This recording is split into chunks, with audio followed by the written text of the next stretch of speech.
Enfin, c'est un peu tôt pour dire bonsoir, mais bon après-midi à tous. J'ai été chargé de présenter Patrick Boucheron, ce qui est une tâche à peu près impossible, je dirais surtout inutile. C'est comme si on me demandait de présenter Cléopâtre. J'avais juré à l'éditeur que je glisserais Cléopâtre. Elle est contente. Merci. Donc vous connaissez tous Patrick Boucheron, célèbre historien du Moyen-Âge, professeur au Collège de France. Ce que vous connaissez peut-être moins, c'est son goût pour les images. Il va en parler et apporter la démonstration de sa compétence dans ce domaine. Mais moi, j'ai découvert cet aspect de son œuvre dans ce livre magnifique qui s'appelait « Conjurer la peur », où il analysait les fresques de Sienne, 1338, c'est ça, hein? La fresque dite du bon gouvernement, livre d'images, où il commente, mais il ne commente pas des images, il ne le fait pas de l'extérieur comme on le fait trop souvent, c'est-à-dire comme d'une illustration, mais où l'image est le cœur même de l'histoire. Je ne vais pas insister davantage parce qu'il est trop connu pour qu'on parle de lui. Vous connaissez tous les grandes entreprises qu'il a menées depuis l'histoire du monde au XVe siècle jusqu'à la plus récente histoire mondiale de la France, dont il m'a appris tout à l'heure qu'il était traduit maintenant en chinois, en coréen. Pas plus, non, pas encore. C'est qu'il manque de presse, ça doit être ça. Mais tous ceux qui ont participé à cette entreprise s'en réjouissent évidemment. Et puis aussi ce goût qu'il a pour toutes les formes de la communication en histoire. Bien sûr des conférences comme ici, des livres bien connus de tous, mais aussi la radio, on le voit aussi à la télévision. Et c'est chaque fois, il faut bien dire pour nous tous, un enrichissement. Donc je suis sûr que vous allez passer une bonne après-midi, un bon milieu d'après-midi grâce à lui. Merci en tout cas d'avoir accepté l'invitation et d'être là.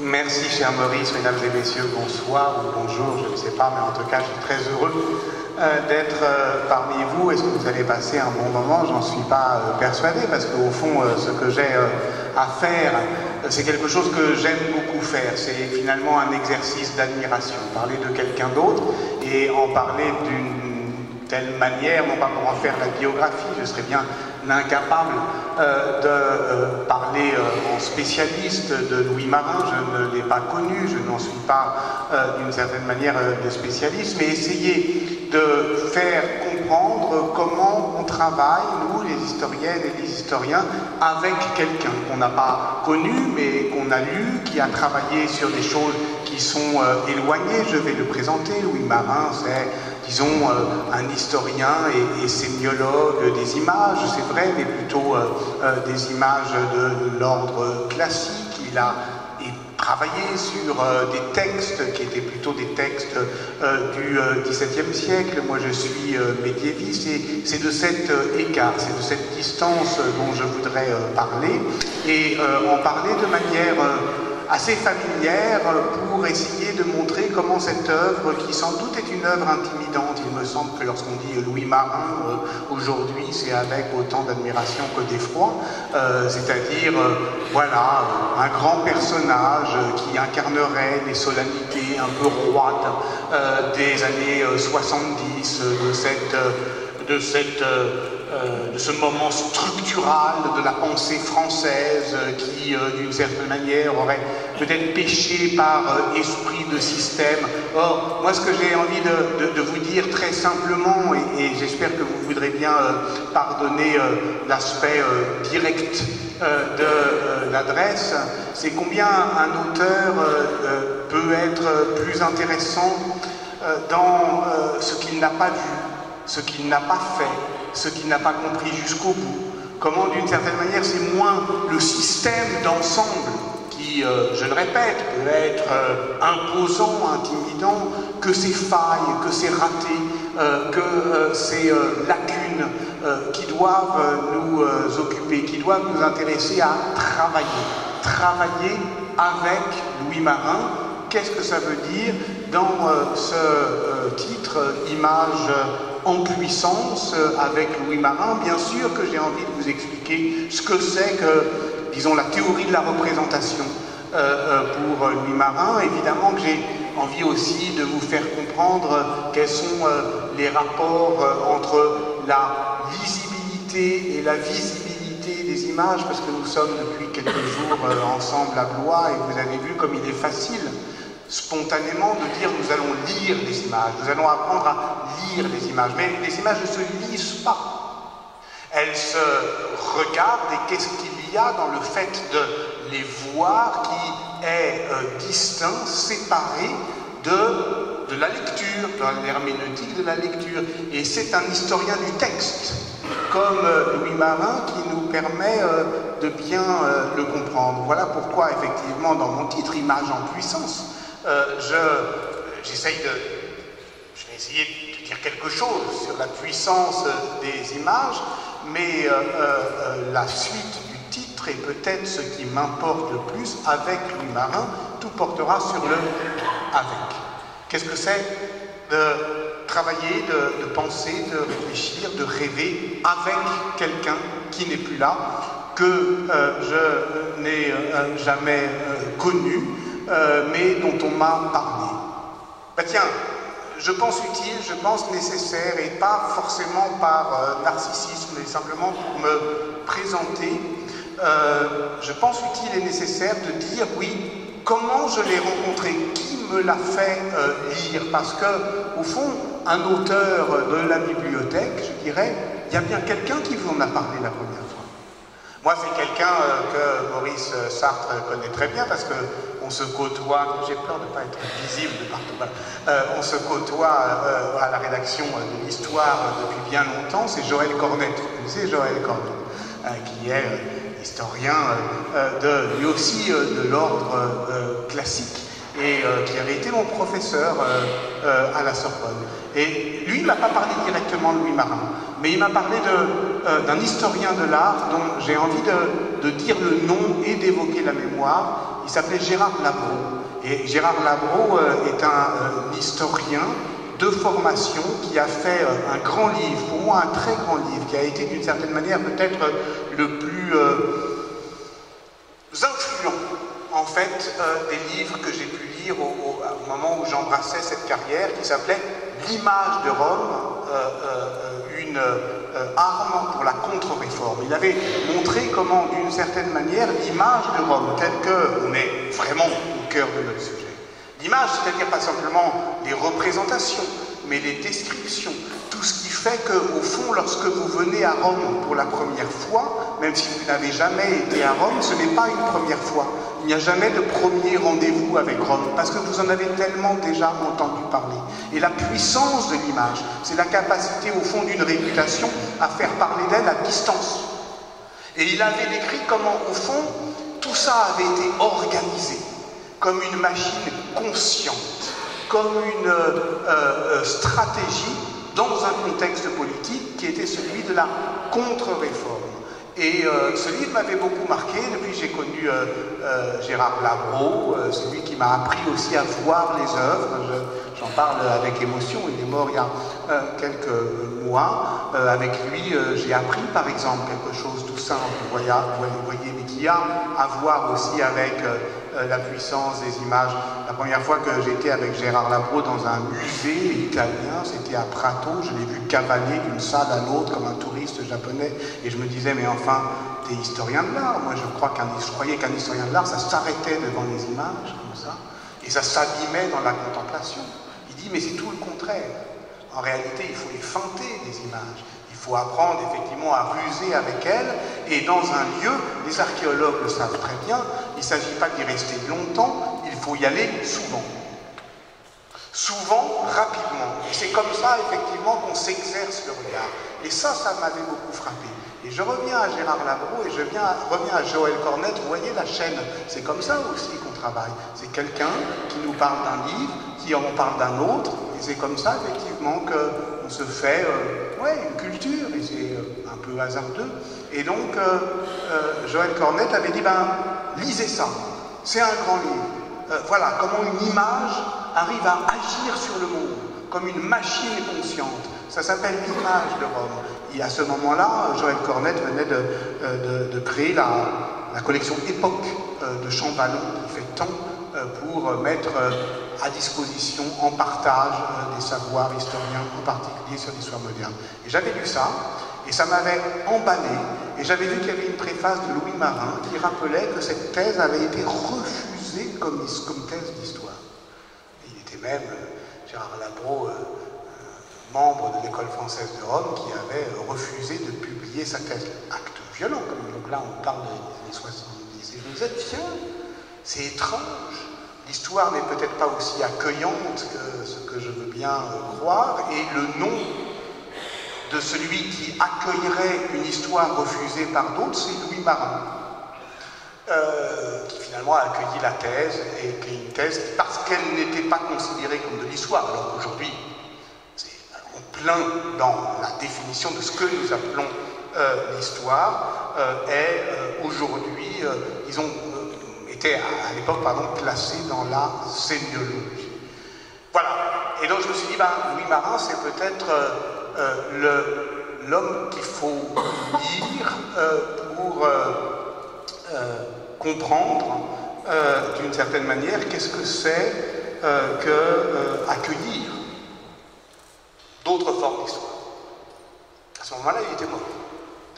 Louis Marin est né en 1931, il est mort jeune, à 61 ans, en 1992, à l'issue d'une belle carrière, qui fut une carrière internationale. Il a été diplomate, ou en tout cas attaché culturel à Londres, à Istanbul aussi. Il a enseigné en Californie, également à Johns Hopkins, à Baltimore, où est encore aujourd'hui le centre d'études de Louis Marin.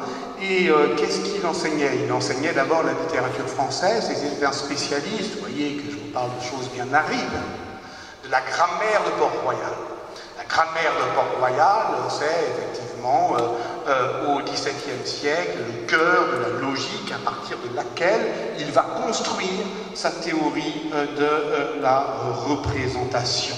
Mais ce qui était le plus intéressant, me semble-t-il, chez Louis Marin, qui ensuite a eu une chaire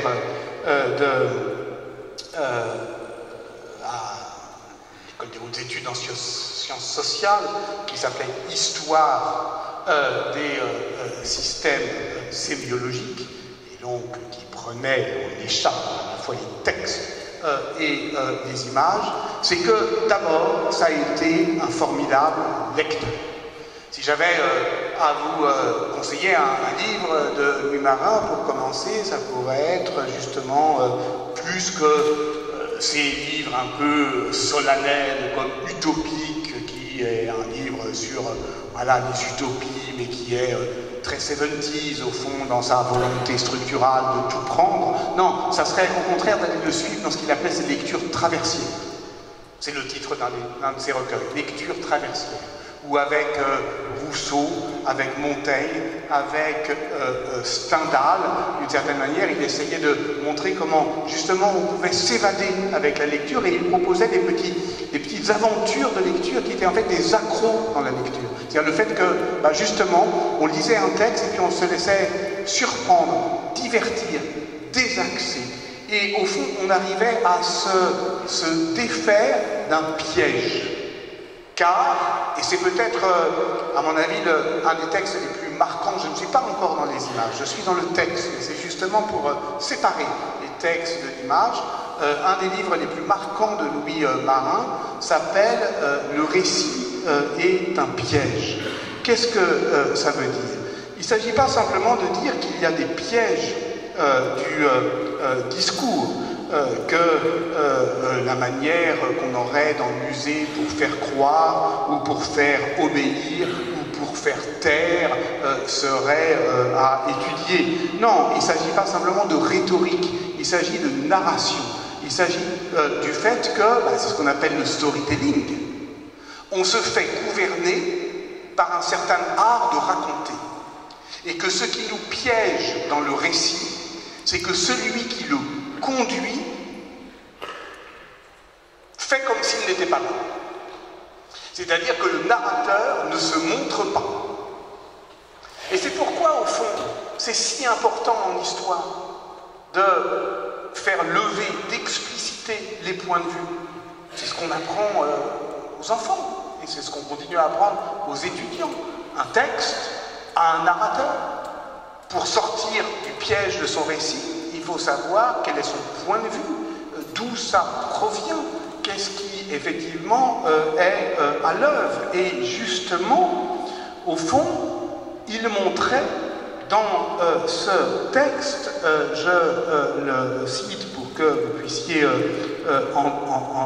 entendre un peu de la langue de Louis Marin, ce qui s'opère dans le texte. Là, il parlait des grands textes d'acclamation de la royauté française au XVIIe siècle. C'est une double fiction, un double simulacre en reflet qui est le pouvoir même, le pouvoir effectivement de se cacher dans les récits qu'on fait de soi-même. Et pour déjouer le piège du récit, il ne faut pas se contenter de démasquer celui qui le mène, il faut tenter de ruser avec. Cette histoire royale, qui est celle de la représentation qu'il voit se mettre en œuvre dans les années 1630, est-elle imparable? Non, parce que voici venir celui qui va la déjouer. Et celui qui va la déjouer, c'est le faible. C'est la puissance du faible. Lui, il est assujetti au pouvoir, il est malin, il est rusé, mais il trouve le moyen, justement, de retourner la force du pouvoir contre le pouvoir elle-même par les brèves machinations. Concrètement, c'est les fables de La Fontaine. C'est-à-dire que Louis Marin aura été, d'une certaine manière, l'historien qui nous explique que pour comprendre le système de Louis XIV, il faut lire Racine, il faut lire les artisans de la gloire, mais il faut aussi lire La Fontaine.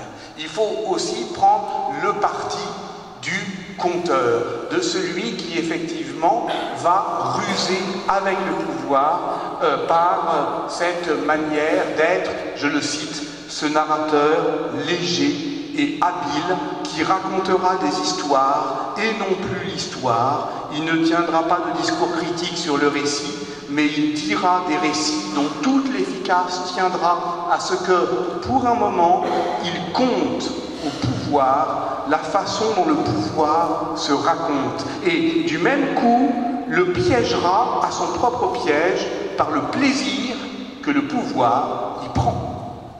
Ainsi, La Fontaine, Retz ou Perrault.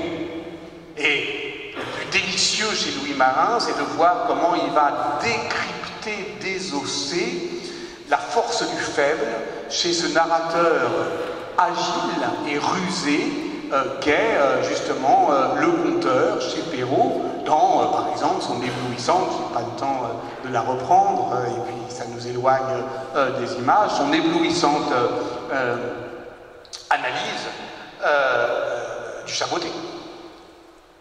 Parce que qu'est-ce que c'est que le chaboté, sinon effectivement la démonstration de quelqu'un qui ruse avec le pouvoir et qui le fait tomber dans son propre piège.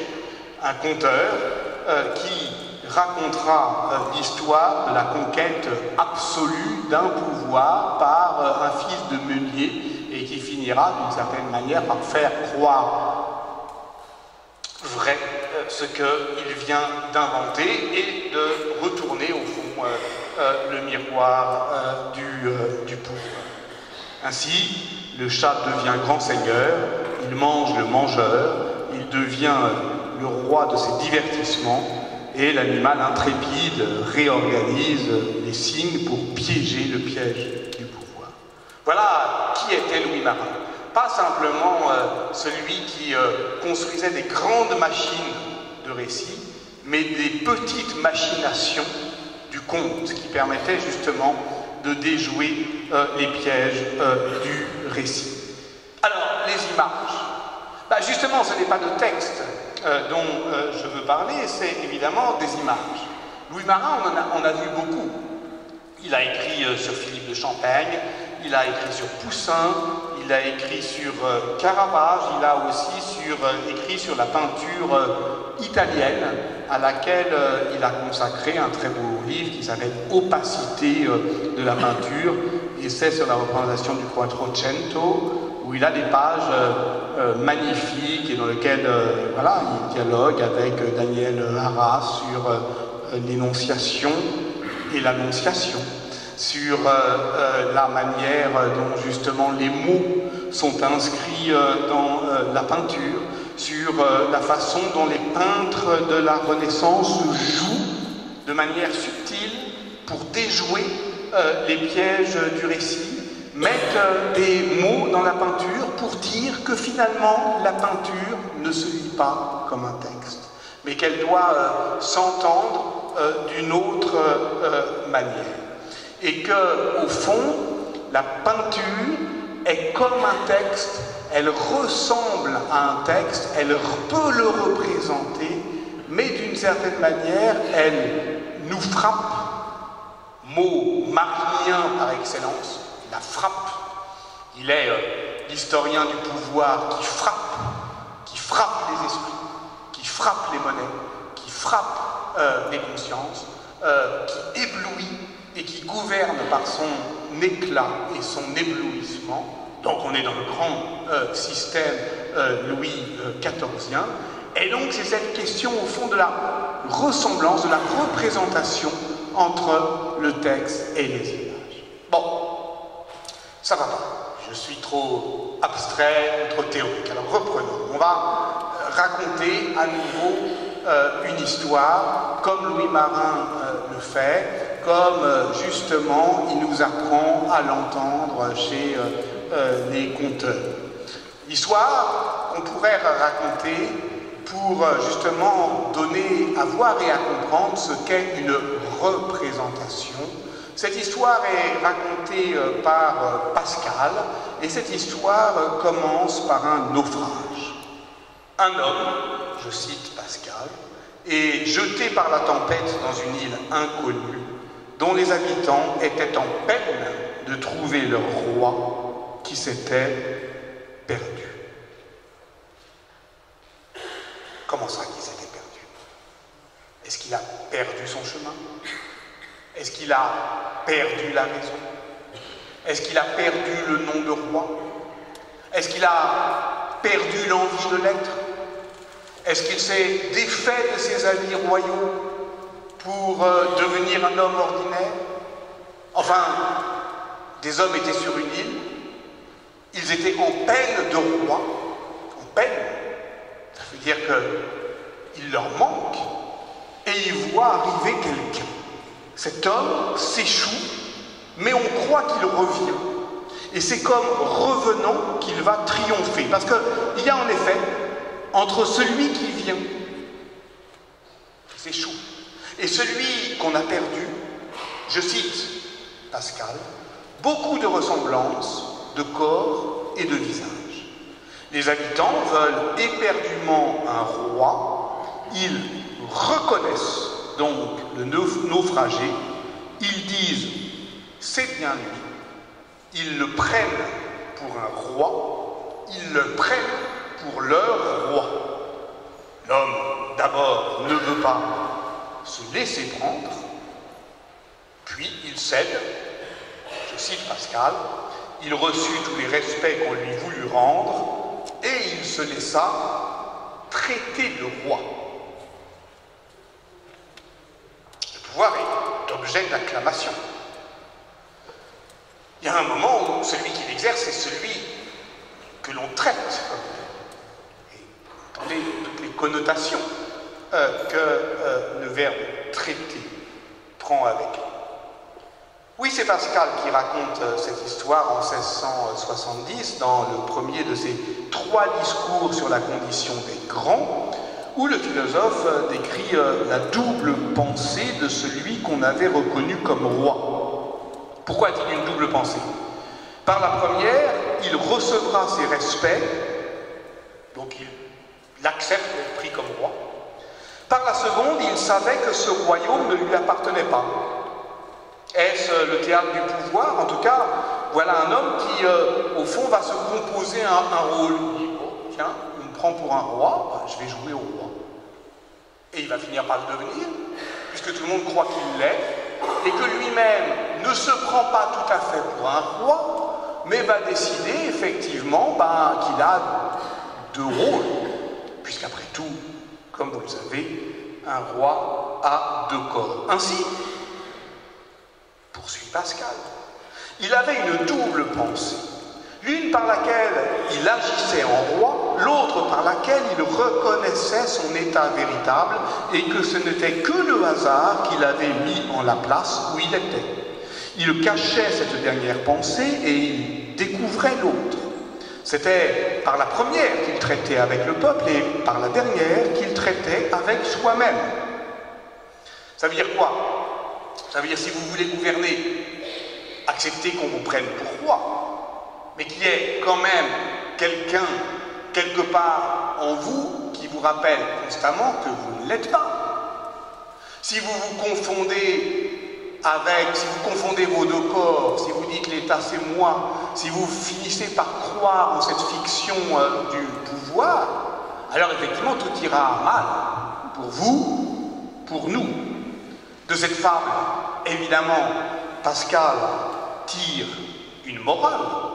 La vanité des grands vient de ce qu'ils ne se connaissent point, qui ne savent pas ce qu'ils sont, se confondant avec l'admiration qu'ils suscitent, ignorant ou feignant d'ignorer que leur grandeur n'est pas un titre de nature, mais un établissement humain. Je cite. N'est-ce pas précisément cela, le pouvoir? Et le pouvoir de celui qui ne sait pas se défaire de sa propre image. Donc, le pouvoir de l'image, la puissance de l'image du pouvoir. N'est-ce pas précisément cela? Consentir à n'être rien d'autre qu'un objet digne d'acclamation, n'existant que par le regard qu'on porte sur lui, dès lors qu'on se laisse traiter de roi. Et alors, on comprend ce que les anciens, je tourne vers Maurice Sartre quand je parle des anciens, du fait que c'est un objet d'étude, évidemment, les anciens, les antiques, savaient, c'est que le dictateur est celui qui se laisse dicter sa conduite par ceux qui l'admirent et qui se laisse piéger par la peur qu'il suscite et qui ne comprend pas qu'il y a double pensée parce qu'il y a deux corps du roi, parce qu'il y a entre ces deux rôles un rapport de ressemblance, mais qui n'est pas un rapport d'adhérence. Donc avec l'histoire de cet usurpateur légitime, le naufragé que l'on reconnaît comme un roi, nous sommes au cœur du mystère de l'État. Ce que les liturgistes appellent le mysterium ministerium, le mystère du ministère. Le fait que, au fond, la représentation, c'est ça le ministère, donne en présence l'absence. Que quelqu'un n'est pas là, mais que s'il est représenté, il sera là quand même. Et donc la représentation s'entend de deux manières. Elle s'entend de manière figurative. Nous pouvons voir les portraits du Fayoum.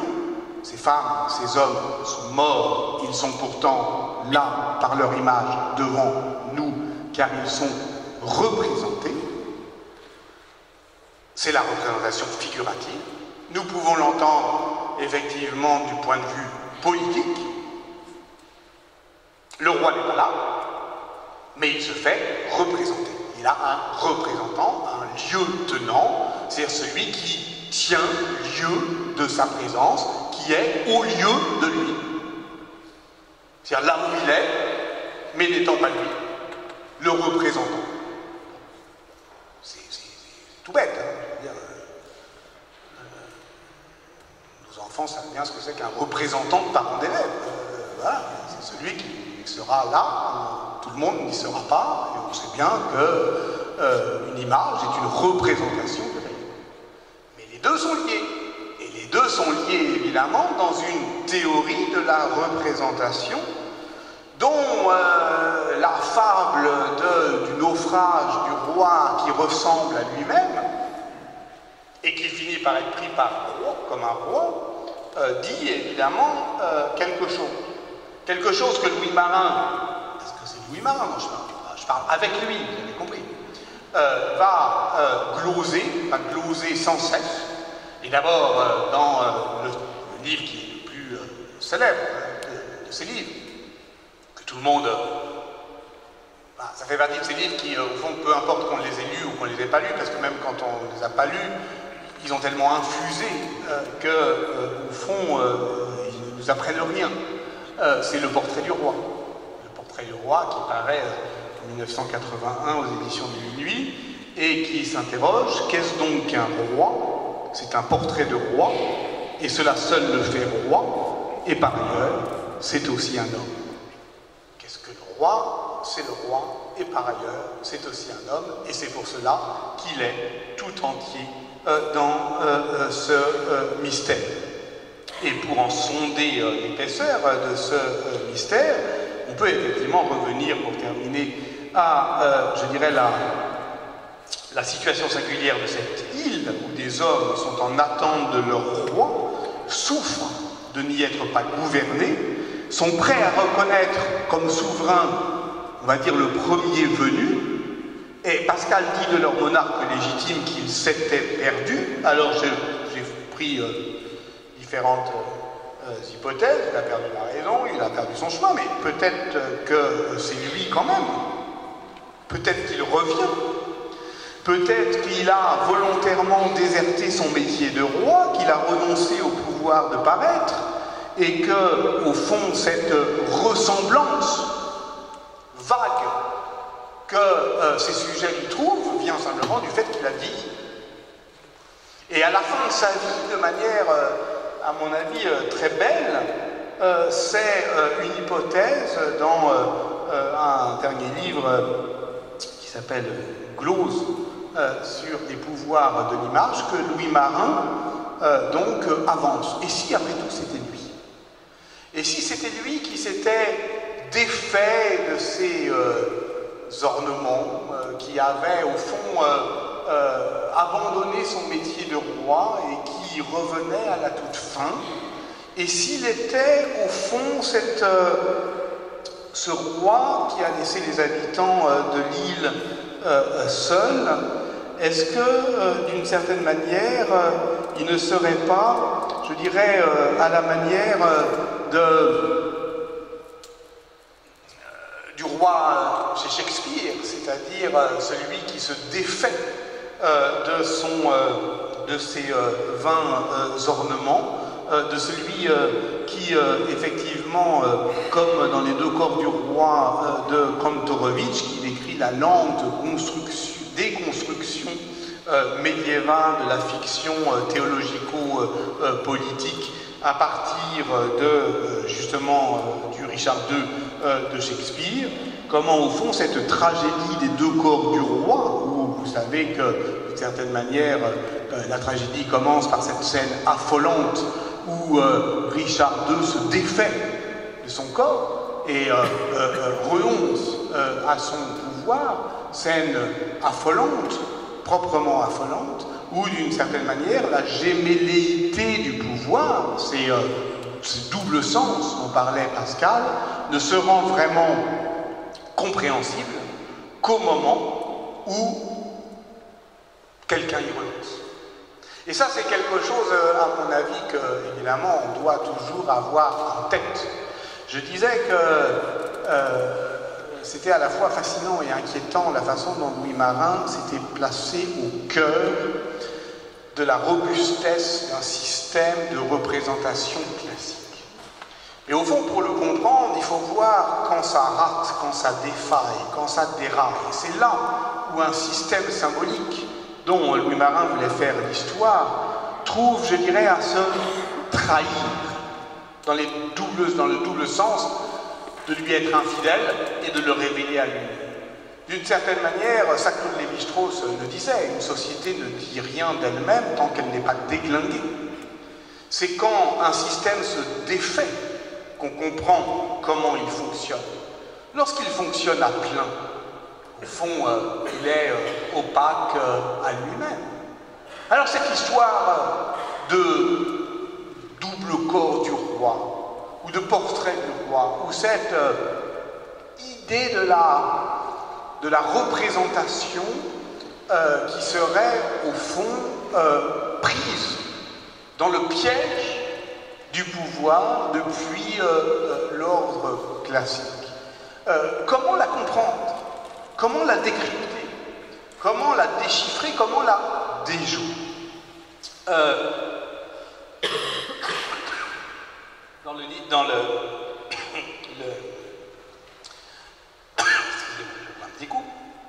Dans le numéro de magazine L'Histoire consacré à la puissance des images, et qui est consacré effectivement à l'occasion de Blois à cette question, on m'a demandé d'écrire sur le portrait du roi. Et cette question du portrait du roi à l'époque médiévale, j'étais évidemment embarrassé par la figure de Louis Marin. Comme je veux écrire avec lui, il fallait bien que je montre qu'au fond,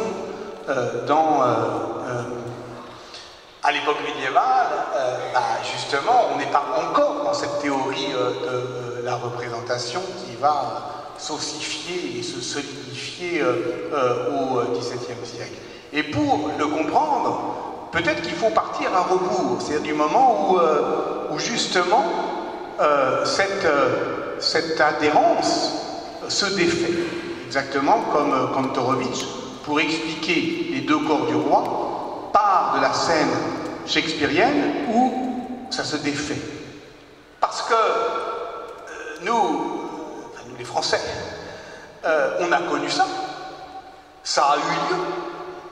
Cette défaite du corps royal, elle fut un jour effective. Dans l'histoire de la monarchie française, cette scène a bien eu lieu, et c'est pour ça que dans l'article je commençais par là, j'y reviens brièvement. C'est, et puis après tout, le film de Pierre Scholler nous y fait repenser, c'est la fuite à Varennes, dans la nuit du 20 au 21 juin 1791, et surtout le retour piteux du roi, qui est une épreuve politique de subversion cérémonielle. Après tout, Louis XVI fut le premier régicide, symboliquement, en se déguisant en laquais pour fuir. C'est lui qui s'est abandonné. C'est lui qui a renoncé au pouvoir. C'est lui qui a détruit le portrait du roi. Or, si le portrait du roi, c'est le roi, si le roi ne ressemble plus au roi, c'est plus le roi. Et il n'y a plus qu'à constater qu'il n'y ait plus. Pitoyable métamorphose, écrit Michelet dans son histoire de la Révolution française, se demandant ce qui se serait passé ce jour-là s'il n'avait pas caché ses régalias, ses insignes de puissance, ses habits de sacre dans la malle de sa berline. Qui eût osé l'arrêter si, écartant ses vêtements, il eût montré cet habit? Au lieu de cela, Louis XVI est parti, s'est dépouillé de sa majesté, exactement comme le Richard II de Shakespeare qui s'exclamait « Je retire ce lourd diadème de ma tête, ce sceptre incommode de la main et de mon cœur, l'orgueil du pouvoir royal ». Cette défaite du corps royal produit une désacralisation fatale. Or, comment prend fin cette aventure? Eh bien, vous le savez bien, c'est le maître de poste de Sainte-Ménéhould qui n'est pas certain de l'identité de celui qui se tasse au fond de la berline. Après tout, il n'a vu le roi qu'une fois. C'était il y a moins d'un an. lors de la fête de la Fédération, le 14 juillet 1790, mais lorsqu'un messager de la garde nationale vient l'avertir que Louis XVI avait quitté Paris, Jean-Baptiste Drouet, puisque c'est de lui dont il s'agit, comprend aussitôt, il saute sur son cheval, il se lance à la poursuite du fugitif qui est arrêté à Varennes 3 heures plus tard, en cette nuit du 21 au 22 juin 1791. On racontera longtemps dans les écoles républicaines que le roi, traître à sa patrie, avait été reconnu par l'un de ses sujets qui avait en poche une pièce frappée à son effigie. Ce qui n'est probablement pas vrai parce que la plupart des pièces qui circulaient à ce moment-là étaient à l'effigie d'un Louis XVI très jeune qui à ce moment-là s'était un petit peu empâté, il était peut-être devenu, disons, peu ressemblant exactement comme le roi naufragé qui avait vieilli. C'est plus probablement sur le support d'un assignat que Louis devient reconnaissable, mais on est bien justement sur cette idée de la ressemblance qui est tout à fait passionnante ici, et ce qui est, à mon avis, sidérant, c'est que c'est tout le système de Louis Marin qu'il décrit dans le portrait du roi, qui montre comment, effectivement, au fond, la frappe monétaire est la plus puissante des images du roi, et que, au fond, en faisant du portrait du roi ce qu'il appelle une hostie royale. Et pourquoi une hostie royale? C'est parce que, évidemment, tout ce système-là est entièrement construit sur le principe de l'incarnation. Parce qu'il faut quand même être sérieux. La théologie politique, c'est ça. La théologie politique, c'est la croyance en ceci, qu'un corps mortel, faillible, vient se loger dans l'immensité incommensurable d'une royauté éternelle. Et donc, cette manière qu'a un infini de se loger dans un corps fini, c'est très exactement ce que peignaient les peintres de la Renaissance que regardait Louis Marin dans l'opacité de la peinture lorsqu'il parlait des annonciations comme des énonciations. Qu'est-ce qui se passe à ce moment-là lorsque, effectivement, l'Esprit Saint trouve une voie, se fraye un passage vers le corps de Marie, sinon, effectivement, cette incarnation de l'incommensurable et de l'éternel dans le corps mortel. Et l'ensemble de la théologie politique se construit là-dessus. Et l'ensemble, au fond, de la théorie de la représentation à une matrice eucharistique. Lorsque Louis Marin dit la pièce est une hostie royale, on dit bon, il exagère. Non, il n'exagère pas. Il n'exagère pas. Parce que la théorie de la représentation est liée effectivement à celle de l'Eucharistie, c'est-à-dire de la présence réelle.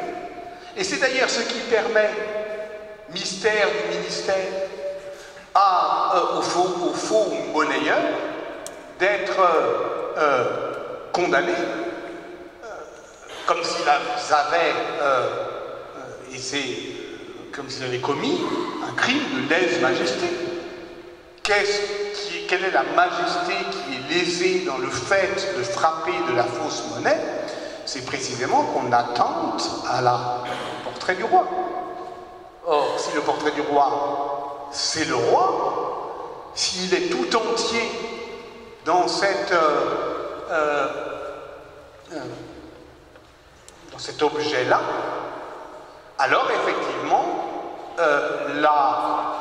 rogner une monnaie, c'est faire un crime, c'est se livrer à un crime de lèse-majesté.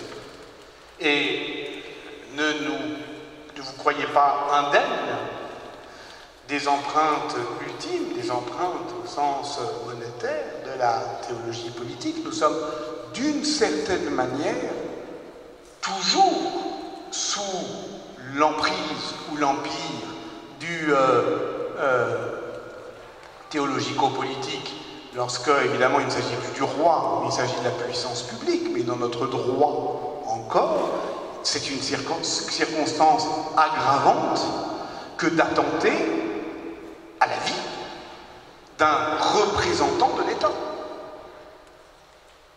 C'est complètement attentatoire à l'universalité des droits et à l'égalité des conditions. C'est donc que quelque chose de l'État demeure représenté dans en l'occurrence, voilà, les forces de l'ordre, et donc qui fait que c'est plus sévèrement puni de s'y attaquer parce qu'en eux gît quelque chose de plus grand qu'eux.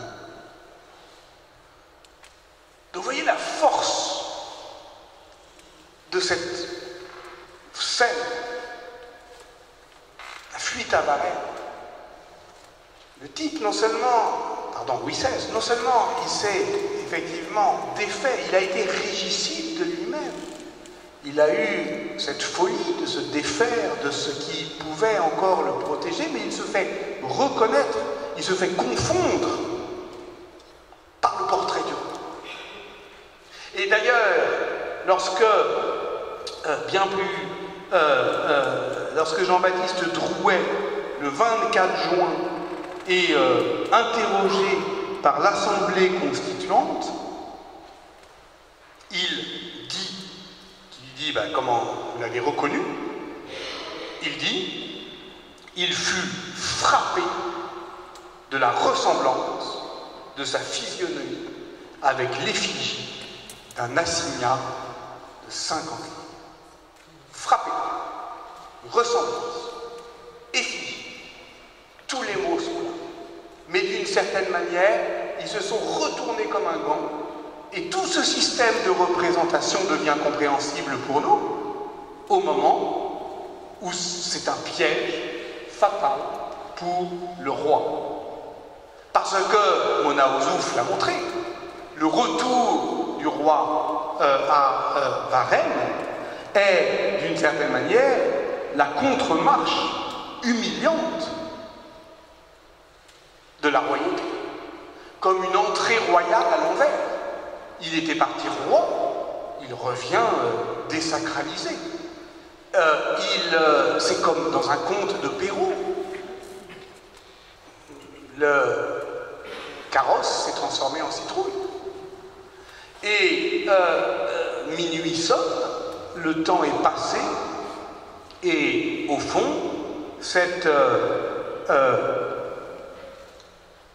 alors, c'est bien décrit d'ailleurs dans le texte, dans le film de Pierre Scheller, ce que Michelet appelle l'excommunication du silence.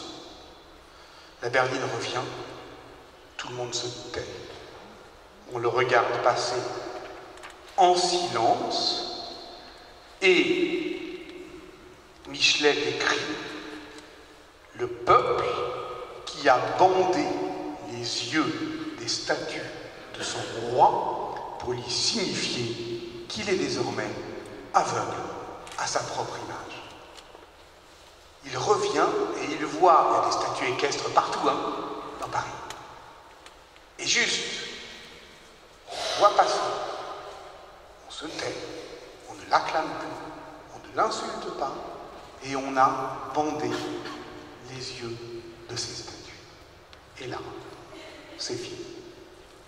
Et avec Louis Marin, après, c'est toujours plus compliqué, c'est pas encore exactement fini, mais en fait, si, c'est fini. Avec Louis Marin, vous le voyez, au fond, on peut comprendre comment le charme se rompt, comment il se rompt d'un coup, comment, au fond, c'est l'iconoclasme, c'est une manière non pas de briser la puissance des images, mais de constater leur vacuité. Et là, il faudrait faire toute l'histoire, et peut-être pas l'histoire, simplement l'impression, ce souvenir de cette manière. Nous en avons vécu des scènes iconoclastes, nous avons vu des dictatures tomber, nous avons vu des statues de dictateurs tomber. Et nous avons vu quelle joie un peu décevante crée toujours les moments de liesse populaire un peu triste, de carnaval sombre, des Roumains qui rentrent dans le palais de Ceausescu et c'est vide et il n'y a rien. Et on se dit, on a obéi à ça pendant tant de temps, il n'y avait rien. Louis-Sébastien Mercier a décrit cela, la manière, qu'est-ce que fait le bruit d'une statue de roi qui tombe, la statue équestre de Louis XV. Il écrit « Tout était creux, puissance et statue ». Magnifique pour la puissance des images. Tout était creux, puissance et statue. Et les communards vont témoigner de la même chose lorsque la colonne Vendôme tombe en 1871. On se rend compte que à l'intérieur, il n'y avait que de la paille. Et on a honte, rétrospectivement, d'avoir si longtemps obéi à du rien. Ça, c'est quelque chose, au fond, qui, à mon avis, peut nous permettre de comprendre, pas simplement qu'est-ce qu'on fait des images, mais en tant qu'historienne et historien, mais comment on se défait de leur puissance. Et donc, vous voyez qu'avec Louis Marin, j'ai souhaité vous dire qu'il ne s'agit pas simplement de faire une histoire docte de la théorie de la représentation, mais à aller voir dans ces livres, qui sont des livres compliqués, qui sont des livres certes savants, comment on peut y trouver, pour chacun d'entre nous, des encouragements ou en tout cas des inspirations, pas simplement pour la recherche, mais pour la vie même et pour, au fond, ce qui intéressait Louis Marin, c'est-à-dire la manière dont on pouvait se défaire des gouvernements injustes. Parce que c'est cela, fondamentalement, qui est en jeu. Alors, dans les 5 minutes qui me restent, il me reste 5 minutes, Maurice? Hein? Oui. Je voudrais terminer justement sur cette figure, puisque je l'ai fait tomber avec les communards de la colonne Vendôme, et de m'intéresser à cette question, puisque finalement je l'ai esquissée au début, mais je n'ai pas vraiment donné d'explication, ou en tout cas de réponse, et je voudrais la donner maintenant. Au fond,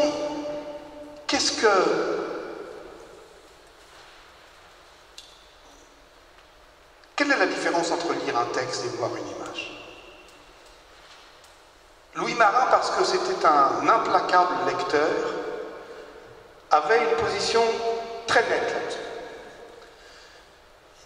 Il dit que de la visibilité des images, on infère leur lisibilité, alors qu'en réalité, c'est pas la même chose et c'est parfois même le contraire. C'est que les images, elles sont fortes précisément quand on ne les voit pas, quand on ne les lit pas, quand on ne sait pas les décrypter. Que Gérard Labro avait raison de me dire ne t'abîme pas dans les images, il faut les feinter. Il faut essayer de trouver le bon angle, la bonne distance, le bon rythme pour ne pas trop s'attarder devant elle. Parce que c'est dans l'inadvertance, c'est dans l'inattention que la puissance des images le plus pernicieusement peut gouverner nos âmes.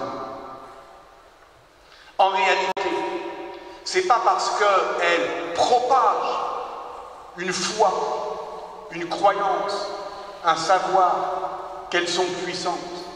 C'est pas parce qu'elles font œuvre de propagande. C'est parce qu'elles sont là, massif indiscuté d'autorité, qui créent au fond les conditions de leur solennité et de leur domination.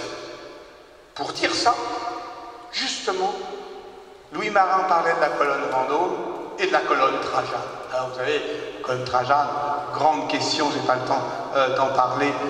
Il y a une controverse entre voilà, des historiens et des archéologues italiens, Salvatore Settis et puis Paul Veyne, sur savoir si elle était visible ou non. En réalité, je dirais que l'archéologie, ou d'une certaine manière la reconstitution archéologique a tranché, elle n'était pas visible. Elle était en fait, on la découvrait au dernier moment dans la colonne, le marché de Trajan, et elle nous dominait. Et alors Paul Veyne a raison de dire qu'il ne faut pas croire que les Romains en ont fait 26 fois le tour en essayant de déchiffrer, de lire les campagnes de Trajan contre les Daces. Non, dit-il, elle était là, elle était dominante, elles étaient au-dessus de leur tête, et elles étaient au fond comme les haut-parleurs dans, dit-il, je le cite, les régimes autoritaires, simplement à nous délivrer un bruit de fond très au-dessus de nos têtes et à imposer leur présence. Toute présence des images n'est pas de propagande, elle n'est pas de communication, elle peut être de simple présence, apparat, faste, autant de choses effectivement qui ressortent de la représentation classique. Alors Louis Marin a étudié cela dans un article qui s'appelle Visibilité de la colonne Trajane, où il avait montré comment justement le primatisme et puis ensuite l'Académie de France à Rome avait, pour les rois de France, d'une certaine manière, déplié la colonne Trajane pour en faire un relevé et pour en faire des magnifiques gravures qui en faisaient d'une certaine manière une image à lire. Mais que c'était là, au fond, rêverie d'érudit, car la colonne Trajane, elle fonctionnait comme image précisément parce qu'elle ne se voyait pas et qu'elle ne se pouvait pas lire. Et dès lors que justement on commence à la lire, on peut sortir du piège du récit. Parce que je commençais par Pascal, et je terminerai volontiers par lui, la théorie de la représentation, c'est d'une certaine manière le fait que la force ne se dit jamais comme force, elle se dit comme justice. Que le pouvoir, c'est la force qui se prend pour la justice. C'est la force qui dit « je suis la justice » et qui, à ceux qui l'accusent d'être injuste, ne dit pas « je suis plus fort que vous », il dit « vous n'êtes pas dans la justice ». Et que les images, c'est la mise en puissance de la force dans les signes. C'est pour ça que Louis Marin expliquait que les rois donnaient des feux d'artifice. Pas simplement pour éblouir, pas simplement pour égayer, mais pour montrer que leur puissance était puissance de faire et de ne pas faire. Je peux vous éblouir, et si vous m'emmerdez, je peux aussi faire retomber ces fusées sur vos têtes. Je peux aussi vous bombarder. Il ne s'agit pas simplement de la puissance des images, mais des images en puissance. La puissance en puissance, ça veut dire dire et ne pas dire, faire et ne pas faire. Retenez-moi ou je fais un malheur. C'est le glaive sur nos têtes, c'est la force qui qui est plus forte que la force parce qu'elle demeure en puissance. Elle est une menace permanente. Elle est le glaive sur nos têtes. C'est tout cela que, au fond, une réflexion sur la puissance des images nous permet de déjouer. Et c'est pour cela que nous avons besoin de théories comme celle de Louis Marin, qui, contre elle, comme vous le voyez, n'arme pas des grands discours. Mais justement, j'aime bien cette idée, la puissance des faibles, le chat beauté, le conteur, celui qui, plutôt que de se laisser piéger par l'histoire, raconte des histoires. Voilà, merci pour votre attention.